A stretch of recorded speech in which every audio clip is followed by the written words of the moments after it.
সকাল হতে না হতেই আমি বাজারে চলে এলাম। আমাদের ধানের জমিতে অনেকটাই জল উঠে গেছে। সেখানে প্রচুর মাছ দেখার কারণে ভাবলাম বাজারে গিয়ে জাল কিনে নিয়ে আসি। অনেক ঘোরাঘুরির পর অবশেষে জালের দোকানের দেখা পেলাম। জাল সম্পর্কে আমার কোনো ধারণাই ছিল না, তাই পাশের এক কাকু আমাকে বুঝিয়ে দিল। অবশেষে এখান থেকে আমি দুজোড়া জাল নিয়ে নিলাম। সকালে না খেয়ে বেরিয়েছিলাম, তারই কারণে প্রচণ্ড খিদে লেগে গেছিল, তাই এই কাকুর কাছ থেকে গরম গরম কচুরি খেয়ে নিলাম। কচুরি খেতে খেতে পাশে চোখ পড়ল এক মাসিমা সবজি বিক্রি করছে। আমাদের বাড়িতে শাপলা থাকা সত্ত্বেও মাসিমাকে দীর্ঘক্ষণ বসে থাকা দেখে তার কাছে চলে এলাম। দেখুন, এই মানুষটির কাছ থেকে 10 টাকার শাপলা কিনলে আমার খুব এমন ক্ষতি হবে না। আমার আপনার 10 টাকা তার আনন্দের কারণও হতে পারে।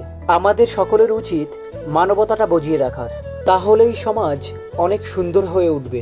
আজকের মতো ভিডিও এখানেই শেষ করলাম।